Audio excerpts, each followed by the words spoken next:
Welcome to Stoughton Spotlight. I'm your host, Jeffrey Pickette. On this episode, we'll be giving you an update of the Stoughton High building project right as the 2017-2018 school year is set to begin. We'll tell you about the construction that's going on behind me, and we'll also tell you how this project will impact the current student body.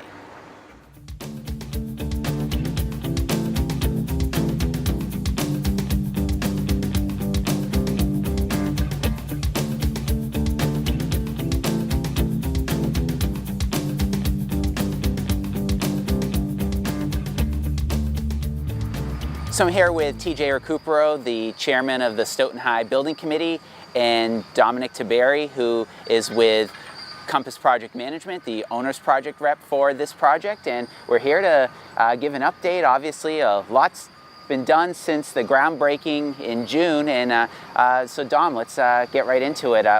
Tell us what's happened. Well, as you know, we started to mobilize on June 10th. The milestone that we were trying to achieve this summer was to bring in all the utilities off the street and onto this existing site.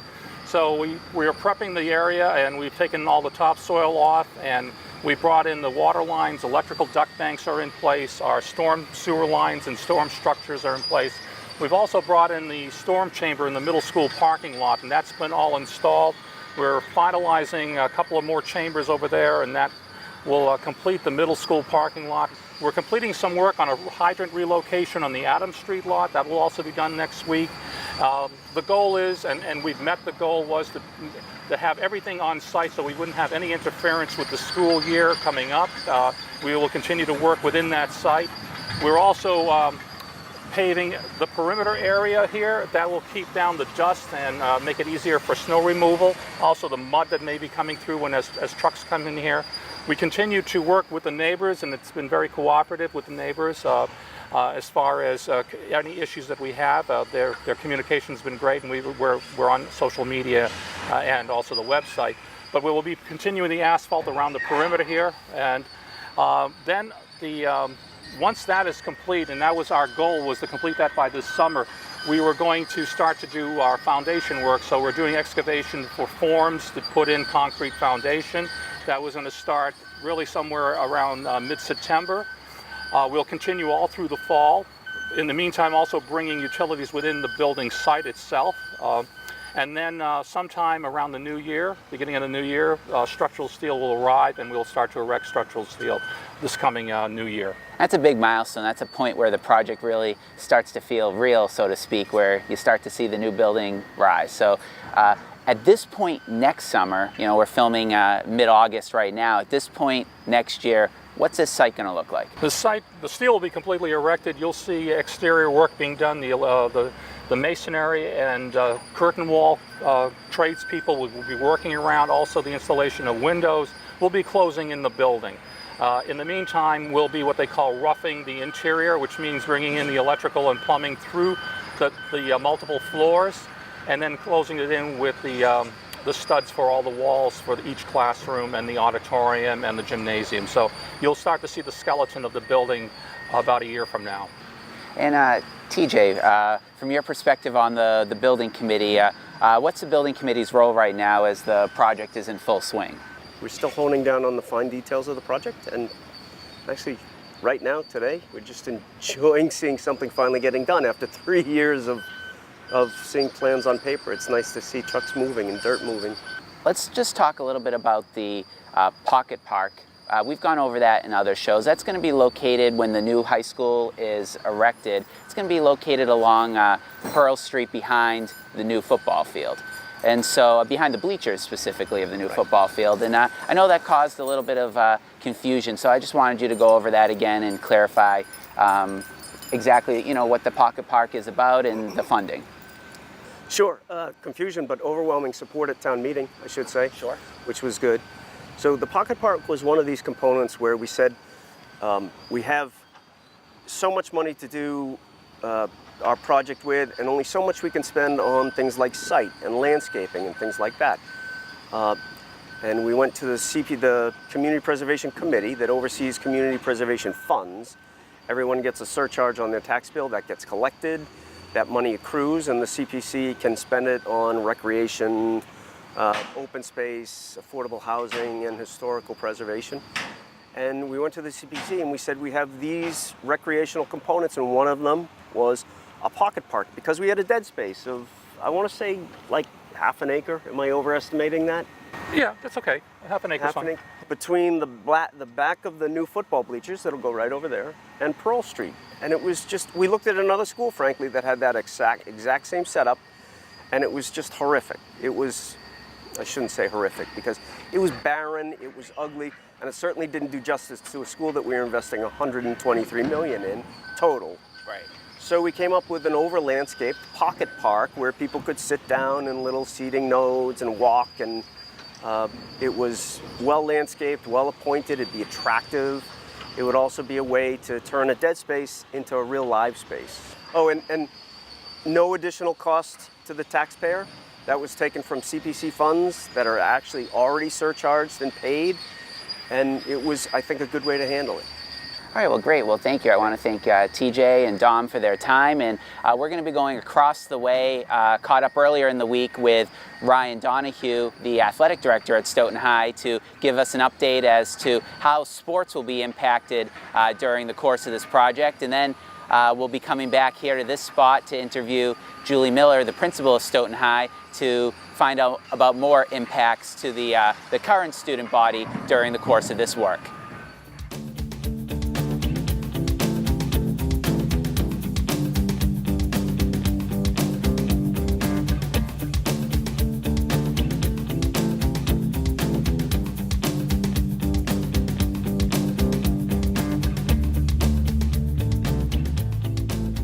All right, Ryan, thanks for joining us. Jeff, thanks for having me. And you could see the girls soccer team is practicing behind us, getting ready for the fall season, and we're amping up for another school year, another sports season here in Stoughton. And of course, you're excited for the new building, but your role in particular faces a lot of challenges with having to find new fields for some of the teams who will be displaced over the next few years with the construction of the new Stoughton High School. So let's just start with that. Obviously, the school itself is going right where the football field, track, and the tennis courts were. So let's start with those three sports.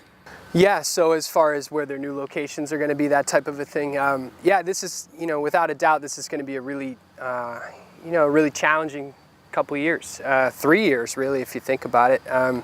But those sports in particular, I would say soccer is going to be really affected this coming fall. So our solution to that is we are going to be having our varsity soccer matches in the outfield of our baseball field, which isn't out of the ordinary. We've done that in the past. Last year we did move them just because it was such a dry fall that there was really a lack of green grass there, so we did want to look good at the other field there inside the track. But our Parks and Rec, and they've really done a great job here making sure that our fields are ready to go for this fall. So we'll have our varsity team here in the outfield of our varsity baseball field. It'll be the soccer field and scoreboard there. And then our junior varsity will be playing at the Joseph Gibbons Elementary School, which holds a very special place in my heart. I used to teach there, so happy that we can have them play on the lower field up front. And that's where lacrosse played. Lacrosse has been doing it for a few years now, and it's going to be up to the families to really help out. The student athletes are going to have to get over there on their own. Families are going to really need to make sure that they get them over there and pick them up at the Gibbons School. So that'll be out of the ordinary. Tennis, we did mention tennis, that's something in the spring, but tennis, I have been working with Town of Sharon to try to secure the Deb Sampson Park for those daily practices. And so hopefully that will be their home. They have a change in athletic director. Matches as well? Matches, we're going to see how the daily location goes and what shape the courts are really in. But I mean, if we can do it, that's something we'd like to have our students have home matches. I would say I've had a lot of questions about the football team and where they're going to play. We're going to be playing our freshman and JV games at Community Field, which is going to be really cool for some of our kids who played Stoughton Pop Warner there and kind of have that available. I would say if you're local, to do your best to get to the game without using the parking lot there, because we do want to make sure that we give the visiting team access to that parking lot, because they don't really know the town quite as well as people from Stoughton. So if you're from Stoughton, maybe using the high school parking lot that day might be a good idea on the Saturday, and leave that parking lot as open as possible for our visiting teams. You know, I've had a lot of people ask me about where varsity football is going to be. Our varsity team, you know, is pretty much going to be road warriors. They are going to be playing more away games over the next few years. You know, football is an interesting one because a lot of people go to those games, so there's a lot to keep in mind. You know, I don't think that it's a good idea to have those at community. I think it's just a little big of an event for that field and parking and restrooms. There's a lot to keep in mind there.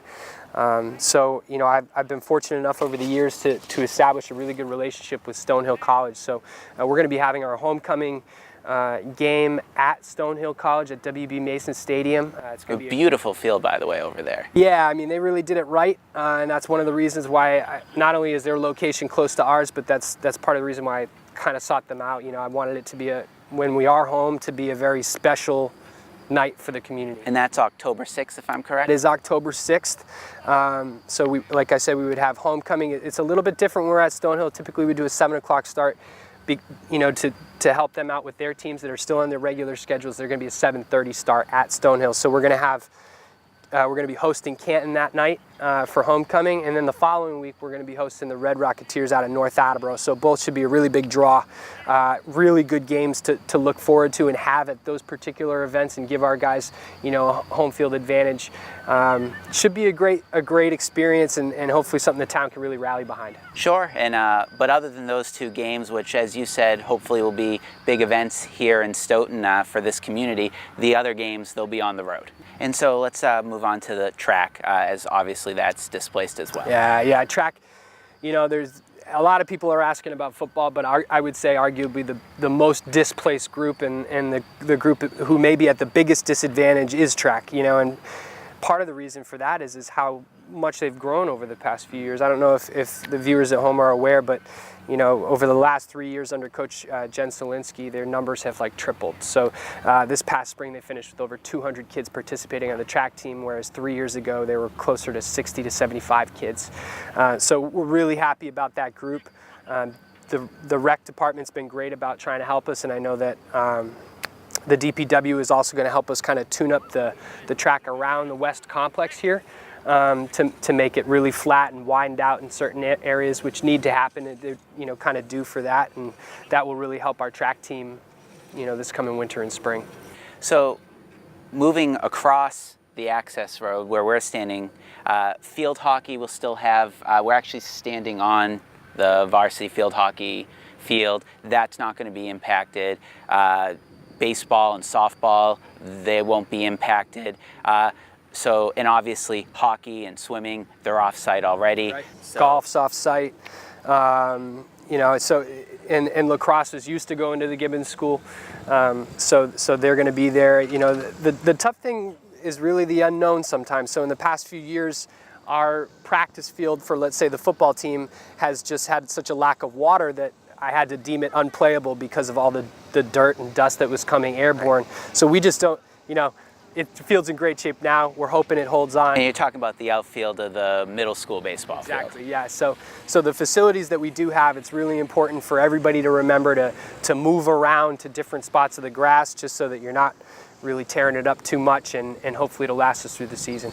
Right, because they won't, as in years past, they usually towards, I'd say, late October, November, move to the varsity field for their practices. Right, and they're just not going to have that option this year. But talking about Stoyak, they've been great about working with us. We've arranged for them to have a day over there on their field on Thursdays so that they can really get the football field feel before their Friday night games. And then also, you know, Stoughton Youth Soccer's been great too. We've been working with Stoughton Youth Soccer about using the West Complex off of West Street for the first long week, the last week in August, as soccer's home, you know, just so that we keep the field here, the varsity field, in really good shape, and the Gibbons field in good shape, so that when other towns come to Stoughton High School, that, you know, even though we're under construction, it's business as usual, and we're looking good, and our grass fields are in great shape, as they always are. So looking ahead, obviously the next few years from a sports perspective will be challenging, just with so many teams displaced, but at the end of the road, you get beautiful new facilities, new gymnasium which seats a lot more people. Let's talk about some of the highlights from your perspective of this new high school. Yeah, I mean, you know, there's going to be plenty of ups and downs in this journey, and just thanking everyone in advance for rolling with the punches is going to be key to making sure that we give our kids a great experience through this process, because those kids are the ones who are doing all the legwork during this process, but they're not actually going to enjoy the new facility.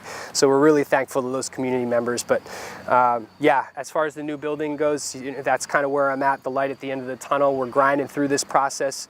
We have a lot of cool things to look forward to. We've never had a turf field in Stoughton. We'll have a turf field in Stoughton.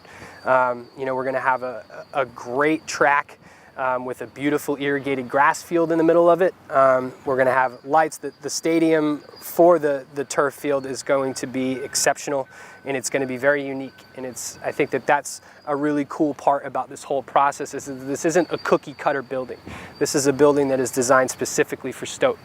And that's really appealing. And the architects and everybody, the design team, everybody that's been involved, Miss Miller, our principal, Juliet Miller, has been, you know, unbelievable. Her dedication to making sure this goes as smooth as possible it's outstanding. Well, I know that in years past, several of the students, whether it be on soccer, you know, field hockey, they've really looked forward to those night games in Canton or maybe at Foxborough, for example. It sounds like with the new field where it's turf, many sports, not just football, will be able to enjoy some home night games. Yeah, I mean, growing up playing sports, there was nothing like playing under the lights. You know, you'd get one opportunity a year maybe to do that for Little League or whatever it was.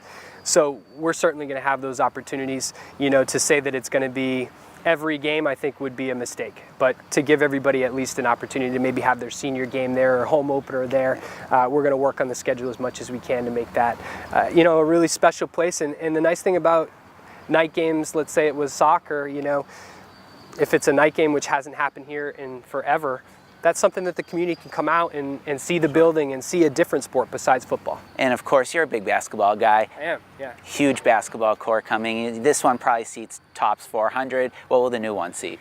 Yeah, the gym, I gotta say, I love it. I love the hardwood. You know, I'm kind of an old soul, so I am gonna miss certain aspects of it. As far as wrestling, volleyball, basketball goes, that's a really difficult place to play. And we saw that really in like 2012 when we went very deep in the tournament. You know, we were selling those games out by 4:30 for a 6:30 start. So that was a very busy time, which had our own challenges. We'll have our own challenges with the new building. But yeah, our square footage in the gymnasium is almost going to be doubling.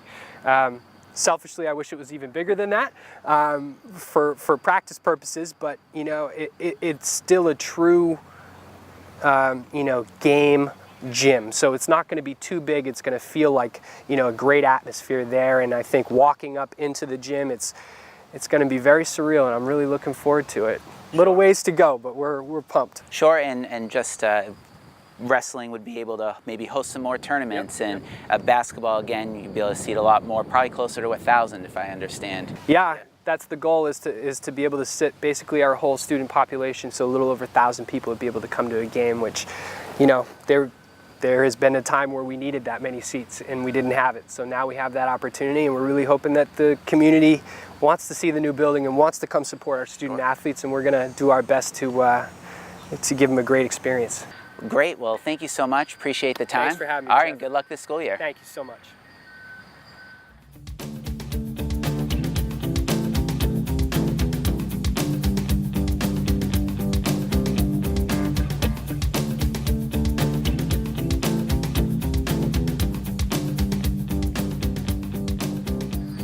So we're back here now on the construction site, and I'm with Stoughton High Principal Julie Miller. Thanks for joining me. Oh, of course. Thanks for inviting me. So first, before we get into details about what will change, just as principal of this building, overall excitement that this project is in full swing. And I mean, we're standing right now in what was the end zone of the football field, and behind us, it's, I mean, just a construction site. So tell me about your excitement. Yeah, we are thrilled to have be you know, in the progress in the stage that we are right now. It's a really exciting time. We have this. For me, it's a little bittersweet too, standing in the end zone. You know, I did play on this field for a field hockey game back in high school, and so there's a little bit of that feeling of loss there. But it's a very exciting time. We're very grateful for the support of the town for allowing us to do this, and we're just really anxious to see how we progress. So, of course, over the next few years, with a great new building comes some growing pains and just some, I don't know if I want to say inconveniences, but some obstacles you have to go along the way. And, we had talked in the last segment with Ryan Donahue about what the athletic department will be going through, but there's plenty of aspects in the building as well. So let's just, first of all, student impact during the day. It's a construction site, it's loud. How will student learning be impacted in the classroom? Right, we are really not anticipating a great deal of disruption and distraction within the classroom. Of course, the classrooms that are closer to the site may have some noises to deal with. I'm told that it tends to become more white noise in the background. There are some things that might be a little bit disruptive. But the construction company, Consigli and Compass, both are really working really hard with us and have already taken a look at our schedule of events that are coming up, different things that are going on, testing that's happening. They've incorporated that already into their construction schedule, so they are mindful of that, so that things that may be a little bit more disruptive in terms of noise and level will be done at times around those critical portions of our schedule. So they have been really very amenable and flexible with our schedule and allowing us to operate fully the way we need to. And as principal, that was my top priority from the very beginning of this project when we started to talk about our options, even before we knew we were going to get a new high school, as part of that building committee, making sure that our students could learn. That's our top priority. So our students could learn in a safe environment and not be impacted or be minimally impacted. And so far, I think that is going to come to fruition for us. Excellent. And now the football field former football field we were standing on wasn't just used for athletics. The marching band also practiced and performed here. How does this impact them? Where will they be for practicing for their routine this year? Yeah, our athletics department and our music department are going to be impacted. I know you've spoken to Mr. Donahue, but our marching band and color guard, they typically use this field to practice. They use the parking lot down the middle school to practice. They need the lines to do so. So Mr. Mange has been phenomenal in working with the school district and trying to come up with a plan that works for him and our students. And so what we have done is they will be practicing on the front lawn, which will be a unique experience for all of us, actually right outside the A building, right outside the administrative offices there. For their band camp and their rehearsals. That space will be lined with like a mini football field or section of it. So the students have the opportunity to practice with the lines and know how they can do their movements. It does mean that too their practices will be cut short. Typically, when they were practicing down the middle school parking lot, they might practice till 9 or 9:15, but we will be cutting them short at 8 so that we don't disturb our neighbors, or the impact on them is minimized as well. And so it also impacts them in budget-wise a little bit in terms of our football games will be off-site, so the home games that we're having at Stonehill, our band, we're going to bus them there, so we pick up a little bit of transportation costs for that, and a little bit of costs for renting some lights for that front field. But they're working with their professionals to develop a show that works with the constraints that they're in. Sure. Yeah. So. And additionally, we had talked off camera about parking, and that's a question a lot of people have, is parking and the flow of how the parking lots will work. So let's go over that. Yeah, so right now both parking lots are closed, both the middle school parking lot and the Adams Street parking lot, which are typically used for our students and for our faculty. But we are on schedule to have those open up in time for school to start. So that's the first thing I think that people are nervous about when they're driving by. They're seeing that and expressing a little bit of concern about that. But those parking lots will be up and running for the opening of school. Because we did lose that Adams Street parking for students, we were concerned about having enough spaces for students to park. But Mr. Harding, our director of plant and facilities here, created a plan that allows us to use that middle school parking lot, adjusted some parking with the faculty to pick up the spots that we lost on Adams Street down there at the middle school lot for our students. So we actually are at about the same amount of spots, -5, for student parking. So this year, because it is a construction site, we want to be mindful of that, and even though Consigli is going to make sure that deliveries of steel and other materials are happening outside of the beginning of school time and end of school time, so that we minimize traffic disruptions and patterns. But we still have to be mindful that we are a construction site. So we want to make sure that when our students come to school, they do have an actual place to park. So rather than leave it to happenstance and chance, we are going to number the parking spaces this year, both in the Adams Street lot and the middle school lot. And when students purchase a parking pass, they actually are getting assigned a parking spot, which will help for them. And so we have already started that process. Right now, grade 12 students are able to come in and purchase a pass. On the 28th of August, our juniors and any sophomores, if the case may be, can come and buy a pass as well. And we will sell them until they're sold out. For faculty parking at the high school won't be impacted all that much. They still have the same number of spots here in the Adams Street lot and the same number of spots in the upper lot. But the middle school faculty will have to adjust their parking and use the spaces around the middle school rather than just the lot that is shared by students and faculty. And guests? And guests, of course. We do have plenty of guest spots here at the high school. Those aren't minimized in any way. We do ask that parents really be thinking about the opening of school. We do anticipate that in that first week of school, as people are just getting used to, the whole new schedule of returning back to school, and the busing will be on the road, and we will also have construction vehicles here, that just to be mindful of that and anticipate maybe couple of delays in the beginning as we kind of get used to our new environment, plan appropriately in getting students here on time. And that, we ask that parents remember that it's the Adams Street parking lot that is for drop-off and pickup of students, and that parking lot will be free and clear for that to happen, to avoid using this upper lot to drop off students, because that's for busing and faculty only, and just to be thinking and cognizant of that, and be a little patient, I think, in the beginning, because this is brand new for all of us. So there'll be a couple of little bumps and bruises along the way, I'm sure, but we will make sure that we make adjustments where we need to. Any learning opportunities for the students actually as this is happening right outside their classrooms? Absolutely.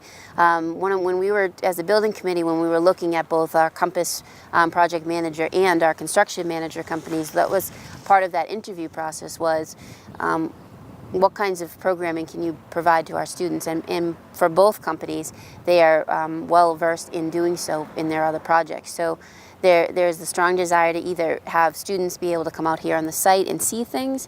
Of course, we'll make plans and arrangements for that to happen, but there's also the opportunity for some of our professionals here on the site to visit our classrooms and talk about some of those pieces as well. I know that our productions, TV productions, program is excited about being able to come out here and do some interviews and be a part of that process as well. So there's lots of learning opportunities for our students here. Excellent. Well, thank you so much for joining me, and looks like this school year will have an exciting twist to it. It will indeed. Thanks for tuning in. I want to thank our guests today, Dominic Tiberi, TJ Recupero, Julie Miller, and Ryan Donahue. I also want to give a special thank you to Justin Whitaker of Whitaker Photography and Design for providing us with the excellent aerial shots of the project that you saw. And I want to thank Jake Schwartz and of course CJ Mullen for filming today. We'll see you next time.